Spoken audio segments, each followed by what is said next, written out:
নৌপথে পালিয়ে যাওয়ার সময় ঢাকার সদরঘাট এলাকা থেকে গ্রেফতার হন সাবেক আইনমন্ত্রী আনিসুল হক ও সদ্য ক্ষমতাচ্যুত হওয়া প্রধানমন্ত্রী শেখ হাসিনার সাবেক বেসরকারি শিল্প বিনিয়োগ উপদেষ্টা সালমান এফ রহমান। পুলিশ জানায় কোটা সংস্কারের দাবিতে বৈষম্য বিরোধী ছাত্র আন্দোলনের কর্মসূচি চলাকালে ১৬ জুলাই ঢাকা কলেজের সামনে সংঘর্ষে দুজন নিহত হন। এ ঘটনায় নিউ মার্কেট থানায় করা একটি মামলায় গ্রেফতার হয়েছেন ক্ষমতাচ্যুত শেখ হাসিনা সরকারের প্রভাবশালী এই দুই নেতা। এর আগে গত ৫ই আগস্ট ক্ষমতাচ্যুত হয়ে দেশ ত্যাগ করেন শেখ হাসিনা। এরপরেই আত্মগোপনে চলে যান আওয়ামী লীগ সরকারের মন্ত্রী, প্রতিমন্ত্রী ও শীর্ষ নেতারা। এদিকে সাবেক স্বরাষ্ট্রমন্ত্রী আসাদুজ্জামান খান কামাল ও তার স্ত্রী লুৎফুল তাহমিনা খান এবং তাদের ছেলেমেয়ের ব্যাংক অ্যাকাউন্ট জব্দের নির্দেশ দিয়েছে বাংলাদেশ ফাইন্যান্সিয়াল ইন্টেলিজেন্স। এছাড়া সাবেক ডাক, টেলিযোগাযোগ ও তথ্য প্রযুক্তি প্রতিমন্ত্রী জুনাইদ আহমেদ পলক, তার স্ত্রী ও পরিবারের ব্যাংক হিসাব লেনদেন স্থগিত করা হয়।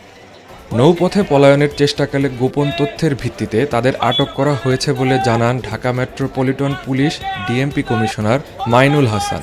জানান, নিউ মার্কেট থানায় করা মামলায় গ্রেপ্তার করা হয়েছে তাদের। ২০১৯ সালের সাধারণ নির্বাচনে ঢাকা ১ আসন থেকে সংসদ সদস্য নির্বাচিত হন শিল্পপতি সালমান এফ রহমান।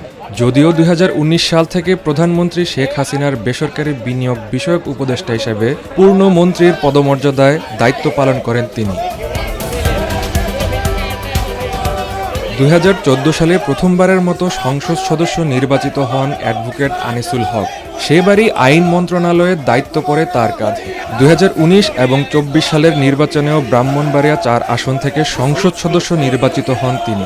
অপরিবর্তিত ছিল তার মন্ত্রণালয়।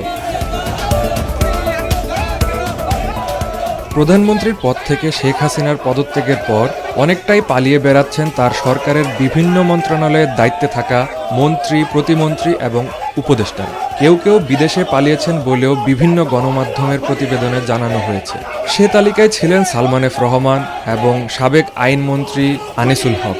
অন্যান্যদের মধ্যে সদ্য সাবেক অর্থমন্ত্রী মাহমুদ আলী এবং বস্ত্র ও পাটমন্ত্রী গোলাম দস্তগীর গাজী ও ঢাকা দক্ষিণ সিটি কর্পোরেশনের মেয়র শেখ ফজলে নূর তাপসের অজ্ঞাত গন্তব্যের উদ্দেশ্যে বিমানে দেশ ছেড়েছেন বলে জানানো হয়েছিল।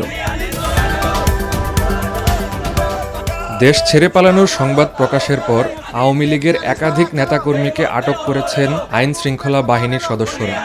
তাদের মধ্যে রয়েছেন সদ্য সাবেক পররাষ্ট্রমন্ত্রী ডক্টর হাসান মাহমুদ এবং আইসিটি প্রতিমন্ত্রী জুনায়েদ আহমেদ পলক। ৬ আগস্ট বিদেশ যাওয়ার প্রচেষ্টাকালে ঢাকা শাহজালাল আন্তর্জাতিক বিমানবন্দর থেকে তাদের আটক করা হয়।